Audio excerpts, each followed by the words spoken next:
pecah belah.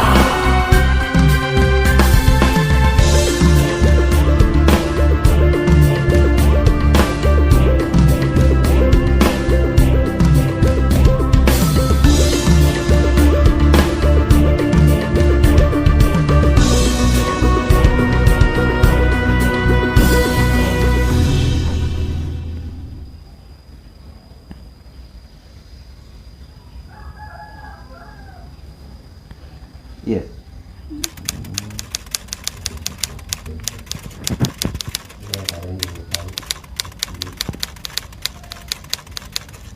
Kadina nyeri teh karena urat iya. Ente. Iya doang. Iya ungkul. Ka urat iya. Nyeri. Iya ka dia urat iya. Ente. Upami ngabuka dia. Nyeri ngabuka gitu. Iya nah tapi.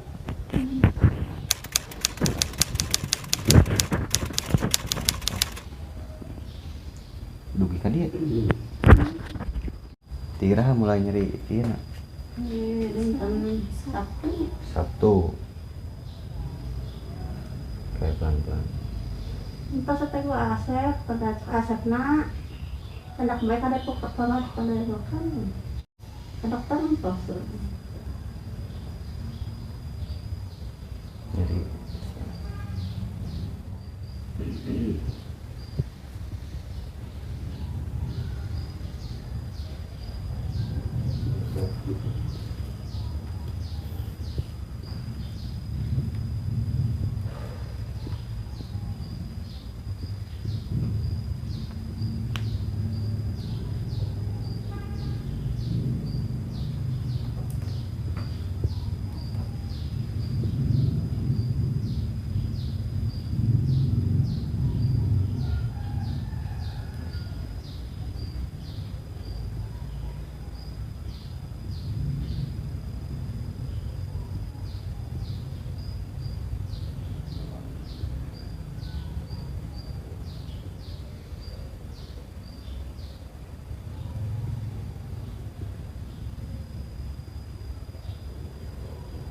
Karena kaki mantek, kaki kanan.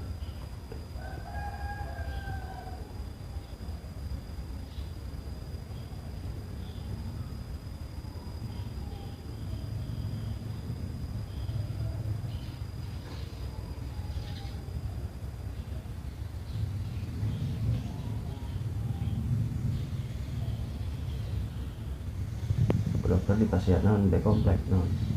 Selamat banget.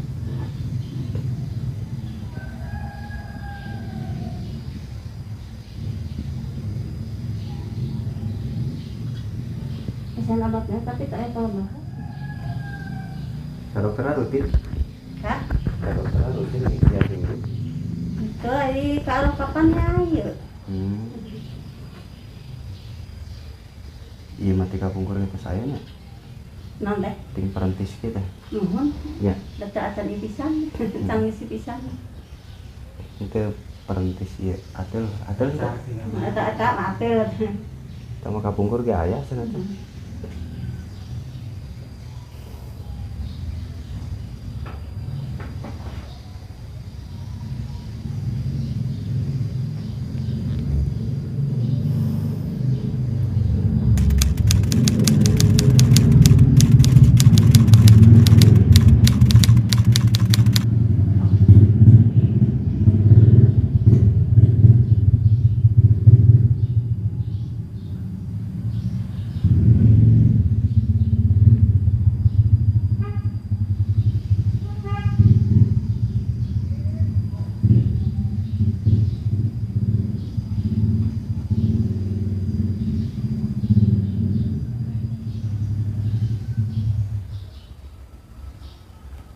Nyeri.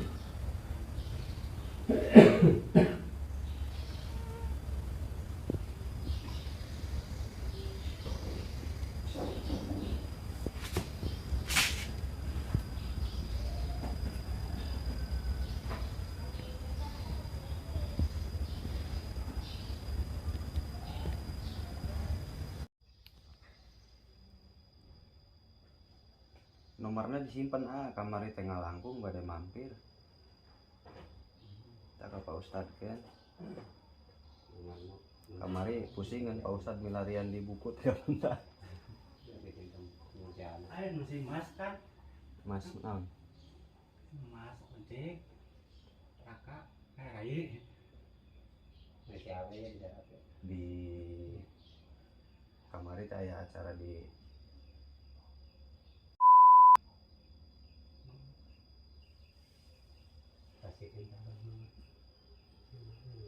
kamar itu badai mampir mumpung caket tapi teh pengerina Mampir lah. nomornya teh kapan dah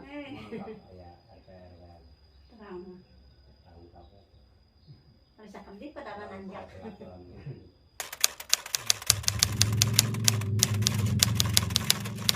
bumi teh bumi di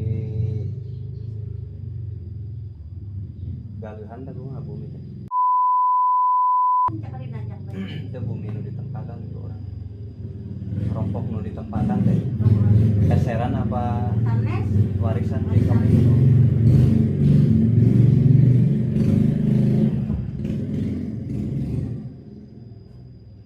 warisan.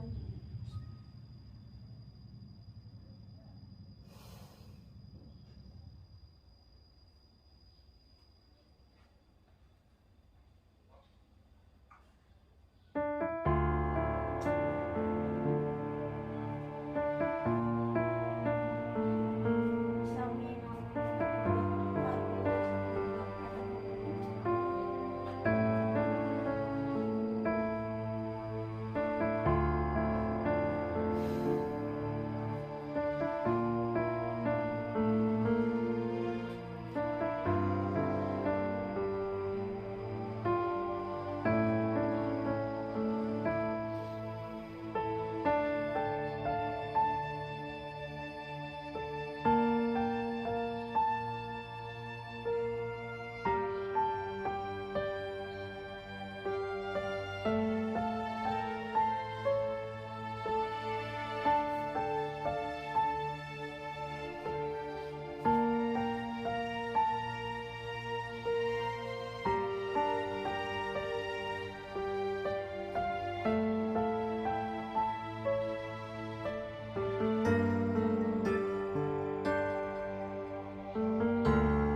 siang rada enakan. Pasal minggu nanti nuju ameng gitu, tapi emang ada kaimpen nanti nuju arah kaimpen ketinggalinnya. Emang nanti saya nama itu apa tilasan sah nyambung. Jadi mun gimana punten gitu ngirim. Tapi Noel gitu. Kang Asep teh sami sareng impenan ieu teh. Entos tapi dieu deui, tapi ieu teh jiga nu ngabobodo teh, talukeun teh. Malah tenan teh mangga ganggu deui gitu. Pas wengina ngabeldug deui. Tapi teh mah tina ngawangan teh.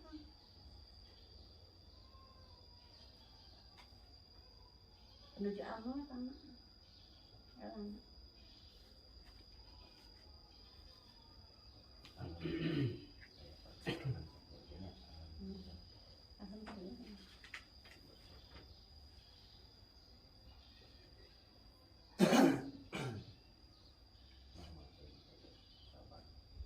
Udah sekarang jadi kemana mun aya nu nyarios teh ieu teh. Jadi kaelan teh sakayan ieu teh. Iring tapi karena karaos mah kapadaharan teh gitu. Terus 5 kali teh. Berapa Asep bae mencagerna teh jadi teh.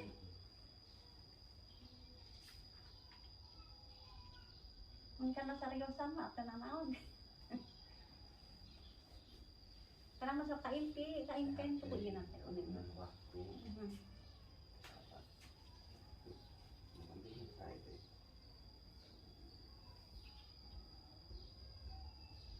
Assalamualaikum warahmatullahi wabarakatuh, Kang. Waalaikumsalam.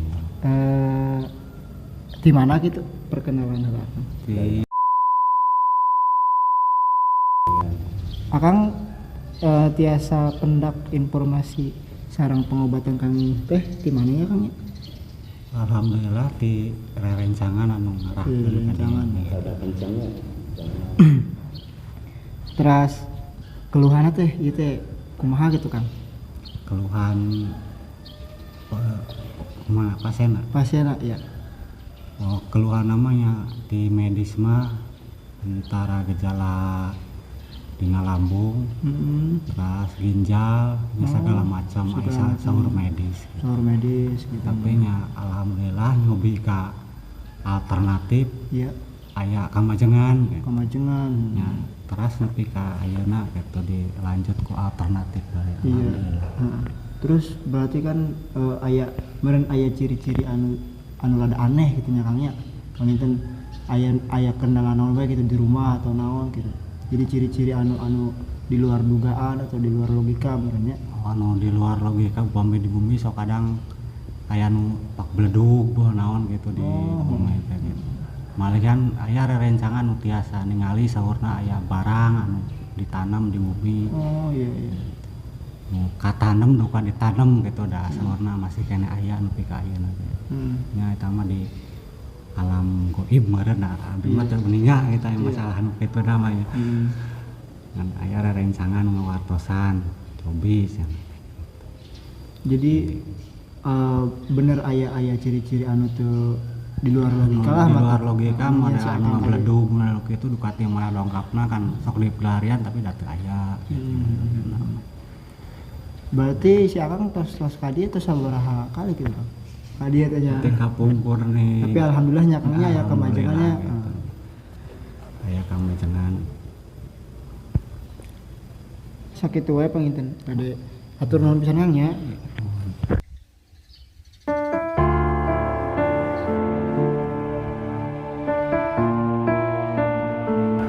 Nah, kita tadi udah beres ya. Udah beres penanganan tamu, kita lanjutin lagi penanganan kambing. Kita suntik kambing. Nah, tadi menangani tamu, sekarang menangani kambing. Ya, gitulah. Ini soalnya kurang sehat. Kurang fit. Jadi dekek mah iya ngelawan.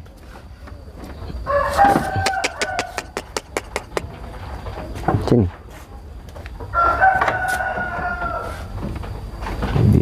Didekek.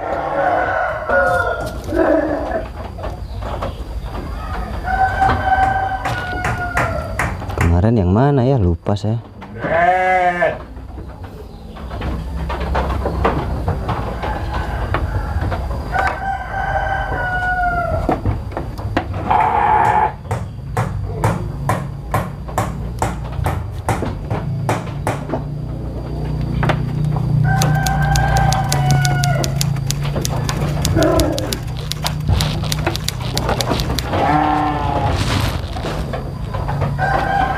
Dicari dulu ototnya,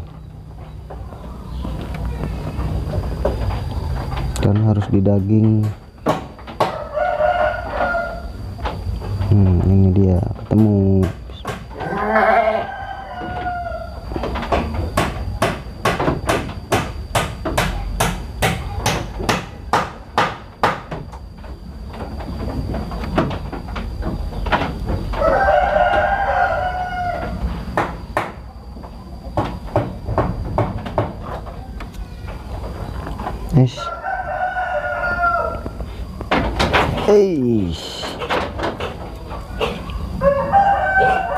Sabar ya Mbak ya.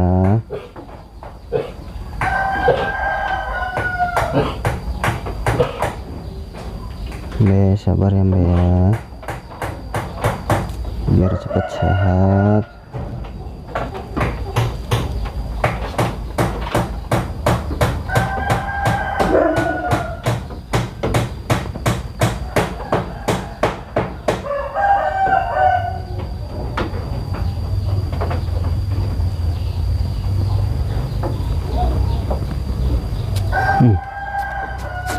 Udah selesai, tinggal gini-gini.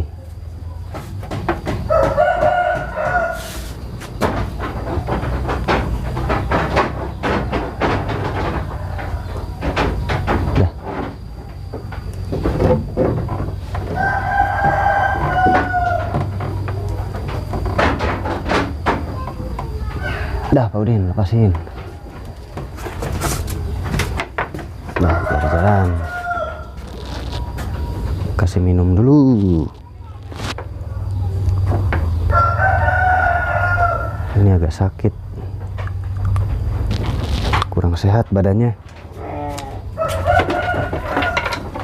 Oh, udah dikasih minum. Udah, nanti juga sehat lagi, walafiat lagi.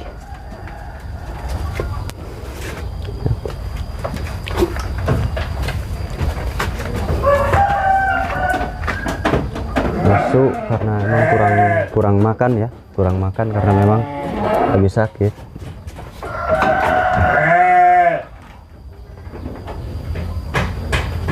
Nanti juga sehat.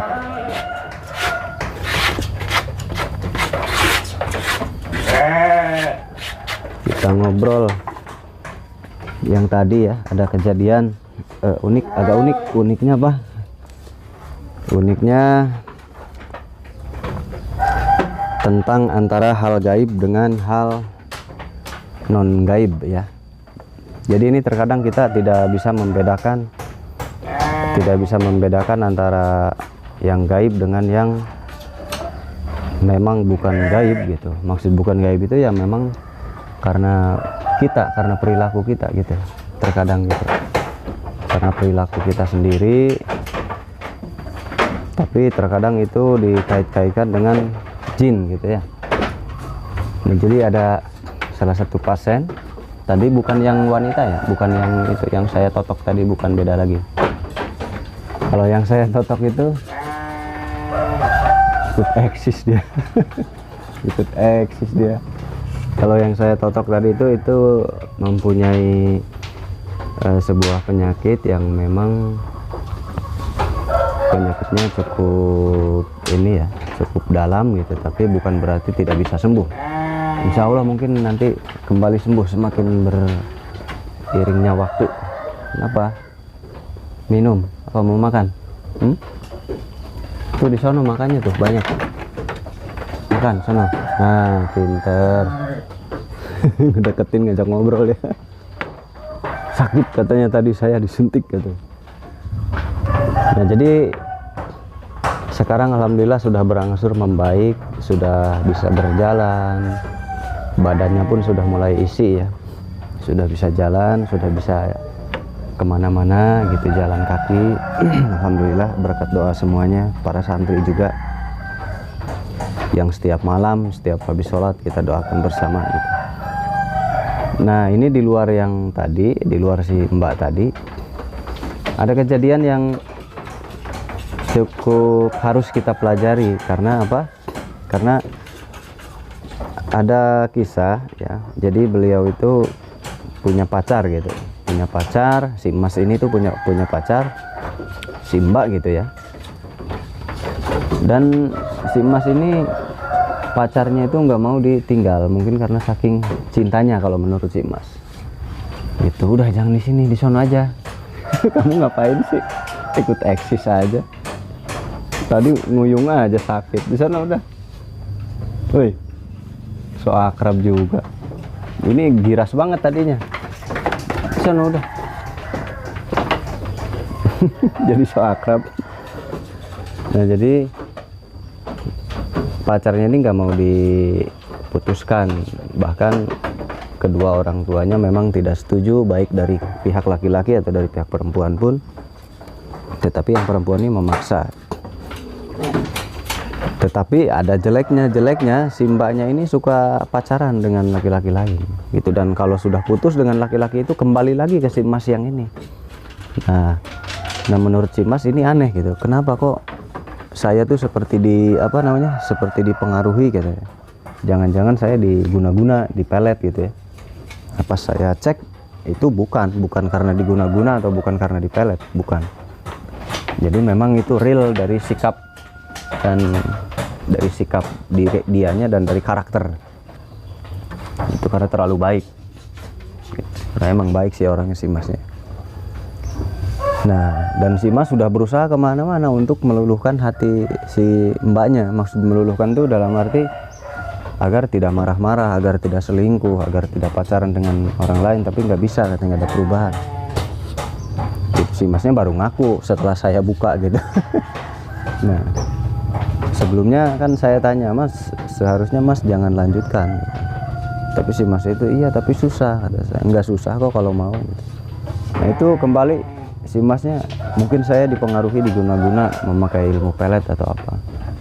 Nah saya tegaskan, Mas, si Mas itu tidak dipengaruhi oleh ilmu gaib. Itu murni karena si Masnya yang kurang teguh dalam pendirian gitu, kurang teguh dalam pendirian. Nah, jadi itu bukan dari sebuah pengaruh pelet, nggak semuanya gitu. Bisa juga dipengaruhi oleh sikap kita. Memang sikap kita terlalu mudah dipengaruhi, itu kan manusia ada ya. Manusia itu ada yang memang mudah dipengaruhi. Nah, itu kan karakter dan sikap. Kamu kenapa? Nempel aja kamu. Ada apa sih? Ada apa kamu? Ada apa? Hoi, ada apa? Hoi. Itu sakit nih. Cepat sembuh ya.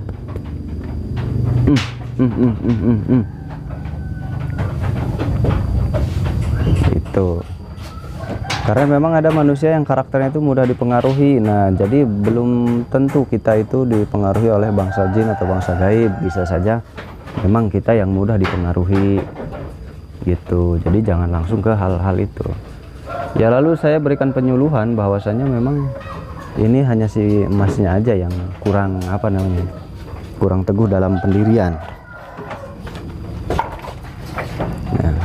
Jadi dikiranya itu dipengaruhi oleh santet, gitu, oleh sihir atau oleh pelet gitu. Ternyata itu hanya pendirian aja, dari sikap aja. Nah, jadi yang harus diingat gitu. Terkadang memang sikap kita itu yang salah, jangan menyalahkan ke hal lain. Karena kita tuh terbiasa terkadang melempar kesalahan kepada orang lain kita itu. Nah, ini ada pelajaran yang harus kita ambil, bahwasanya jika memang kita merasakan itu, maka akui. Ini kebanyakan tidak mau mengakui kesalahannya. Gitu, itu salah juga. Jadi jangan melulu hal-hal disangkut pautkan dengan jin gitu. Itu tidak boleh. Kenapa? Karena nanti nggak akan ada ketemu penyelesaian nanti. penyelesaiannya nanti nggak ada ketemu. Nah, udah mau makan nih, langsung mau makan dia. Wah, pintar kamu.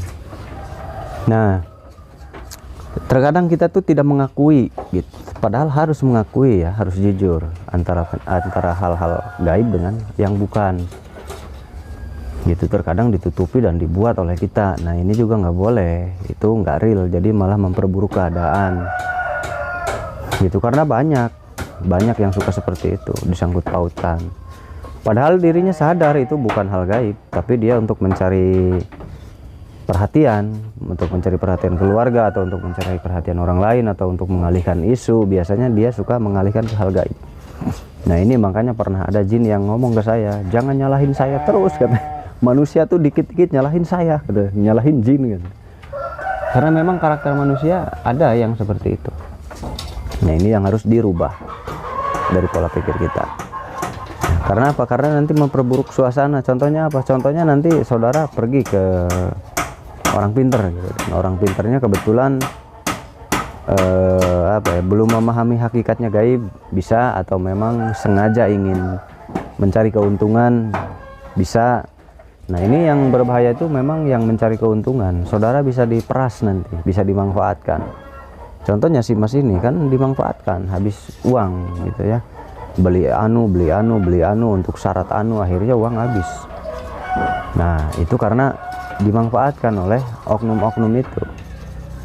Nah, seandainya saudara pergi ke orang pintar yang memang belum paham hakikatnya gaib, ya mungkin Anda akan membuang waktu nantinya, akan buang waktu, buang tenaga, dan keadaan akan semakin kurang bagus.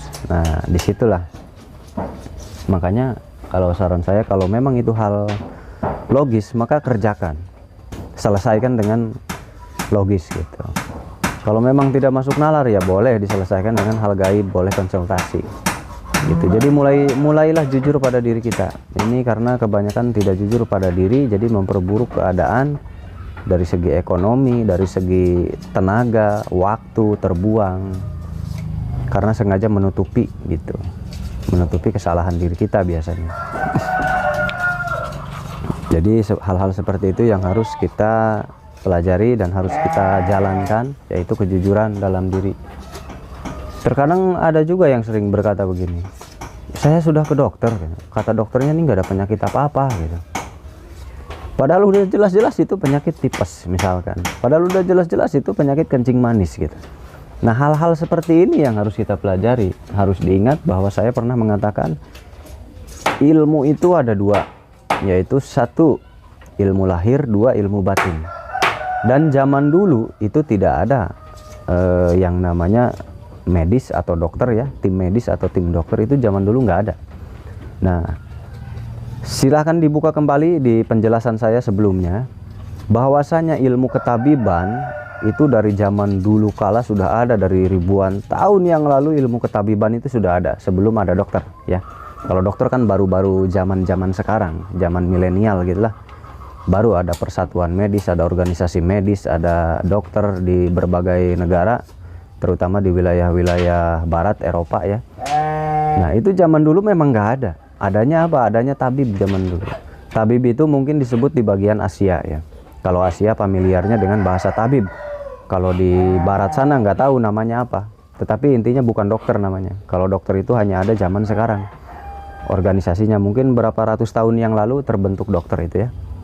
Nah, sebelum ada dokter, ilmu yang dipakai oleh dokter itu sudah ada, tapi beda nama.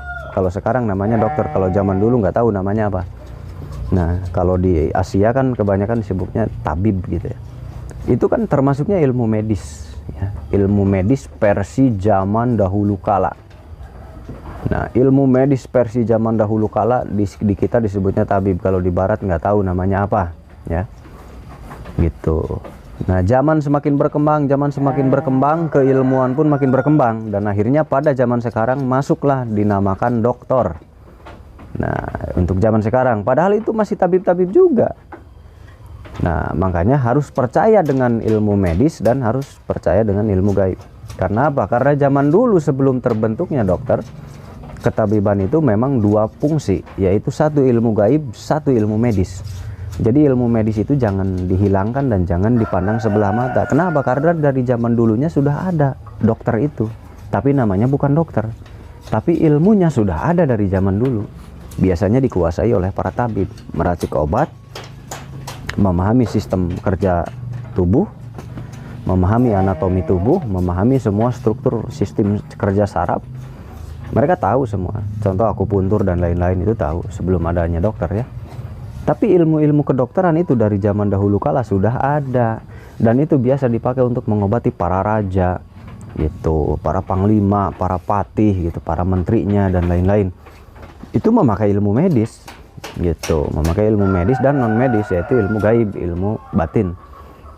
Karena zaman dulu tabib itu merangkap dua penyakit, penyakit medis dan penyakit non medis itu dikuasai.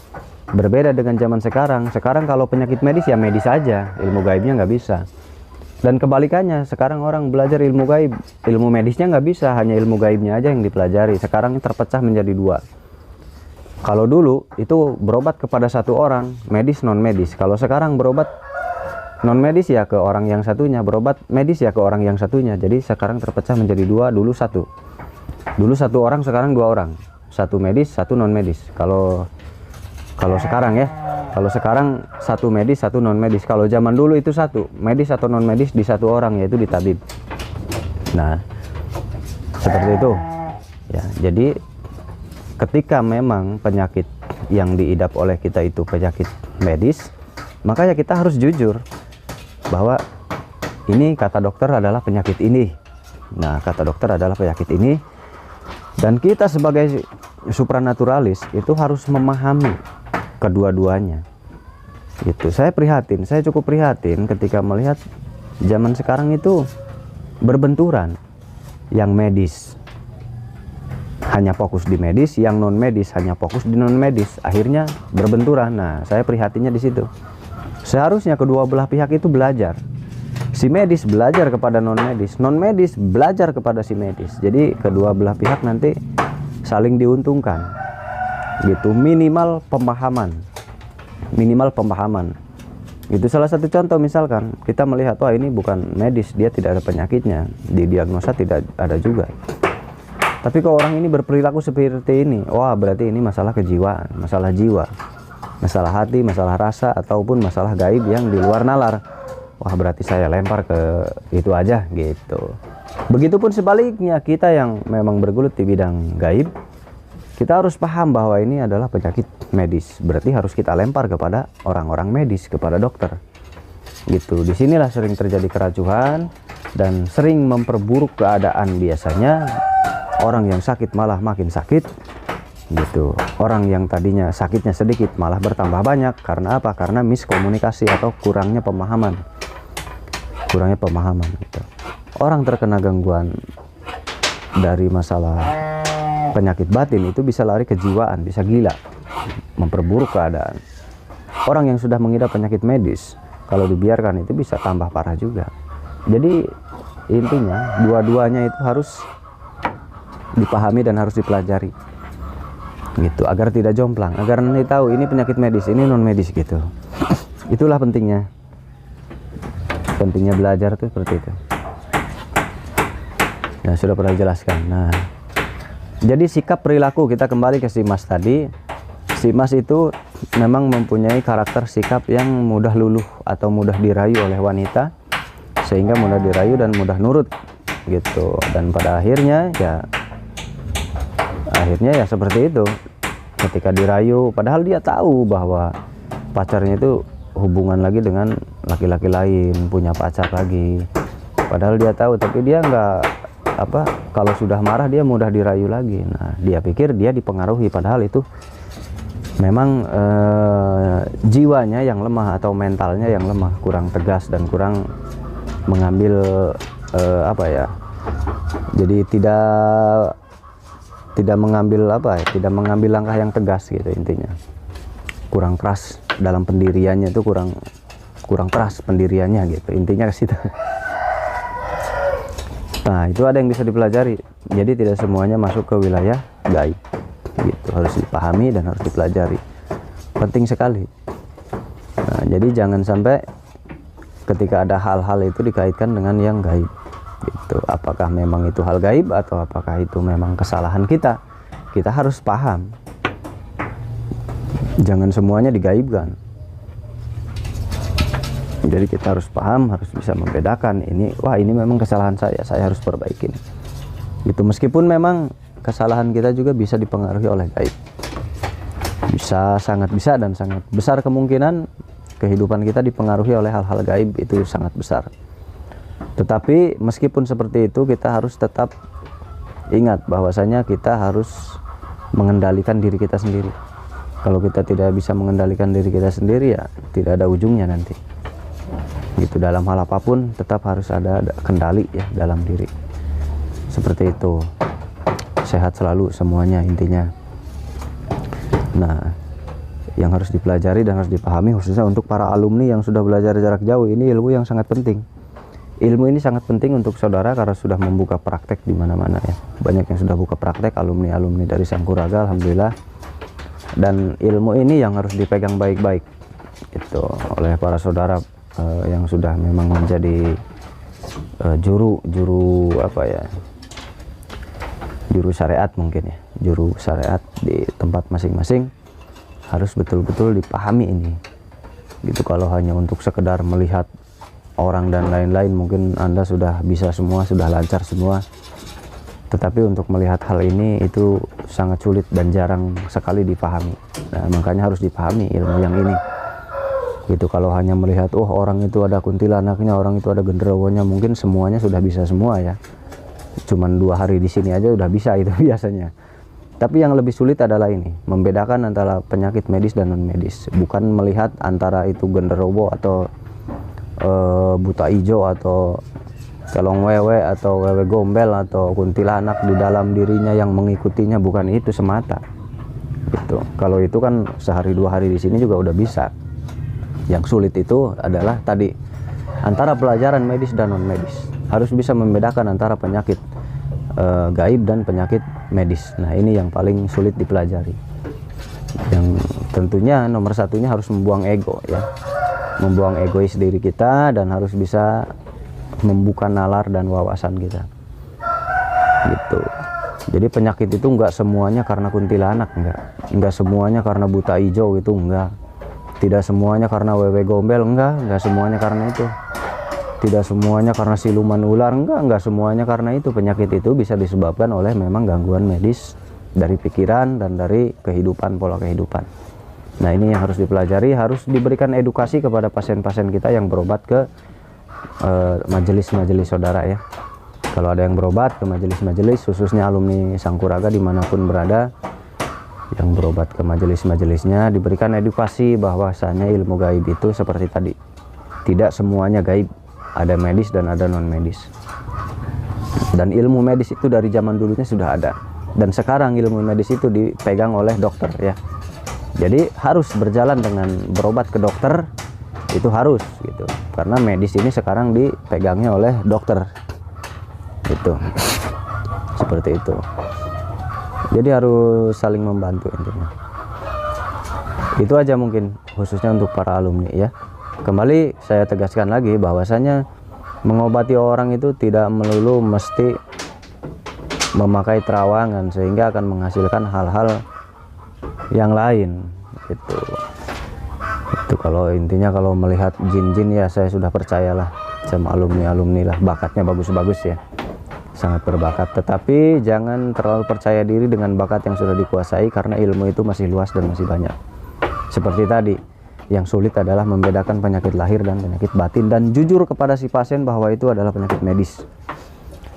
Jangan mengikuti para oknum, sudah jelas itu penyakit medis malah dikelola. Wah, ini harus beli ini harus beli ini. Wah, itu bukan alumni kita itu. Gitu, bukan alumni kita. Kita haramkan untuk menjadi alumni kalau hal seperti itu. Gitu, karena tujuannya bukan untuk cari uang ya. Saya memberikan ini tujuannya agar bisa banyak orang yang bisa membantu orang lain di daerah masing-masing. Gitu, di kepulauan masing-masing, di kota masing-masing gitu. Supaya memperbanyak orang-orang yang bisa bantu di daerah-daerah. Karena tidak bisa dipungkiri gitu, black magic itu di mana-mana ada. Di setiap desa itu selalu ada black magic. Entah itu dari perbuatan manusia, entah itu memang dari bangsa jin yang memang negatif, itu bisa jadi ya. Nah, semakin banyak praktisi, kalau saya semakin bahagia. Kenapa? Karena semakin masyarakat banyak tertolong gitu, khususnya untuk yang mengalami kendala-kendala non medis ya. Non medis itu banyak loh, dari stres, dari mulai banyak pikiran, itu bisa masuk kejiwaan, kacau pikiran, nanti jin masuk, jin mengganggu, ikut serta. Banyak orang-orang kita, masyarakat kita yang memang sebetulnya mengalami gangguan gaib, itu banyak sekali. Boleh dibilang 60% atau boleh dibilang 50%. Jadi hampir setengah mengalami gangguan jiwa ya, kejiwaan. Maksudnya bukan gila ya. Jiwa itu luas, bukan hanya gila saja. Gitu, yang mengalami gangguan kerohanian atau penyakit gaib, dan ada banyak yang mengalami medis. 50% lah, 50% medis, 50% gaib. Gitu, karena dari gaib bisa ke medis nanti. Dari penyakit gaib larinya bisa ke medis ujung-ujungnya. Nah, makanya saya bilang 50%. Gitu. Itu aja mungkin untuk para alumni, para ustadz, para kiai, yang para saudara semuanya, para tokoh masyarakat yang memang sudah praktek gitu ya. Maksudnya saya bicara untuk para alumni ya. Kalau bukan alumni itu terserah, bebas. Mau gimana caranya, mau jengkrik balik pun bebas. Kalau untuk alumni tadi dijaga nama baik saudara gitu, karena yang akan dilihat oleh masyarakat itu adalah saudara, karena saudara yang mengobati masyarakat di tempat saudara, bukan saya. Makanya harus betul-betul baik terhadap masyarakat di sekitar saudara, karena saudara untuk kembali untuk saudara juga ya. Apa yang saudara buat akan kembali untuk saudara. Jika saudara berbuat baik, sering membantu, maka semua anak keturunan kita maka akan istilahnya dihargai oleh mereka. Nah, itu sangat penting ya. Bukan gila hormat atau gila penghargaan, tetapi ketika dihargai itu minimal menghindari hal-hal yang menyakitkan hati gitu ya. Gitu. Dan intinya saling menghargai aja gitu. Itu aja mungkin. Silahkan, selamat menjalankan. Dan tadi ada kasus seperti tadi, itu belum tentu langsung diganggu oleh jin, bahwasanya memang terkadang psikologis orangnya, mental orangnya yang kurang bagus. Itu saja, sangat penting dipelajari untuk para alumni. Terima kasih, sehat selalu. Untuk semuanya yang mau silaturahmi ya silahkan ya gitu. Dan terima kasih yang sudah bantu untuk pengembangan pondok pesantren, mudah-mudahan bisa berkembang. Mudah-mudahan ya, mudah-mudahan. Kenapa bilang mudah-mudahan? Karena kondisinya sudah berbeda gitu. Ini mah mudah-mudahan. Itu aja, mohon doanya. Mohon maaf kalau kontennya kurang menarik, karena memang kegiatannya sekarang seperti ini gitu. Tidak ada kegiatan lain karena orangnya sudah punya kesibukan masing-masing. Jadi tidak bisa sering syuting karena namanya grup ya. Namanya grup itu kesibukannya kan tidak sama antara satu dengan yang lainnya, beda dengan pribadi. Kalau pribadi kan pribadi, kalau grup itu kan berbagai kesibukan disatukan, berbagai orang yang punya masalah disatukan. Satu grup ada 10 orang, yang 10 orang ini punya problem masing-masing, punya masalah masing-masing, punya beban masing-masing. Nah, di sini akan terjadi kesulitan untuk bersatunya grup gitu. Maksud kesulitan itu akan terhambat gitu di dalam grup itu, kecuali grupnya memang ada yang memanajemen gitu ya, atau grup itu mempunyai penghasilan tetap yang besar, maka grup itu akan berjaya gitu. Grup apapun itu bentuknya, grup apapun. Kalau grup itu pemasukannya tidak ada sedikit, maka grup itu akan bubar. Bener nggak yang punya grup? Jadi intinya dari pemasukan. Nah, kebetulan saat ini grup yang kita jalankan itu sudah jarang aktivitas karena memang keadaan ya, karena kita tidak bisa mencukupi grup, jadinya ya pasti bubar atau pasti tidak aktif gitu ya. Gitu, karena grup itu kan harus dihidupi, banyak orang harus dihidupi. Kalau tidak dihidupi ya siapa yang mau? Apalagi punya keluarga, bener gak? Punya keluarga harus dikasih makan, punya keluarga harus dikasih jajan, apalagi punya anak harus sekolah dan lain-lain. itu harus diberikan biaya. Nah kalau tidak ada biaya yang masuk, ya nggak ada. Siapa yang mau? Capek tapi nggak ada hasil kan nggak ada yang mau. Nah jadi itu ya, mohon dimaklum aja, Tapi saya akan tetap berusaha untuk para saudara yang khususnya untuk sudah belajar di sini, saya akan continue, akan bimbing sampai betul-betul saudara memahami dan menguasai keilmuan, ya. Gitu. Jadi saya fokus ke situ. Kalau untuk hal-hal shooting mungkin agak jarang karena tadi kembali di dalam grup itu harus ada penghasilan yang bagus. Kalau tidak ada penghasilan yang bagus, maka semua penghuni grup itu pasti akan galau dan mencari penghasilan lain seperti itu. Karena kembali keluarga itu harus dihidupi. Gitu. Semua kita termasuk kita punya kewajiban. Semuanya wajib menghidupi keluarga, wajib. Itu semuanya wajib menghidupi keluarga. Jadi jangan mementingkan grup dong. Pentingkan dulu keluarga kita. Masa grup dulu dipentingkan, keluarga nggak dipentingkan, ya itu salah besar. Nah kita nih siapapun yang punya grup, jangan terlalu mementingkan grup. Pentingkan dulu keluarga. Setelah keluarga tercukupi, baru boleh ke luar keluarga atau grup apapun itu bentuknya. Gitu. Oke, itu aja mungkin. Nanti dilanjut lagi, sambung lagi. Assalamualaikum warahmatullahi wabarakatuh. Mula kesunyian di pekan malam,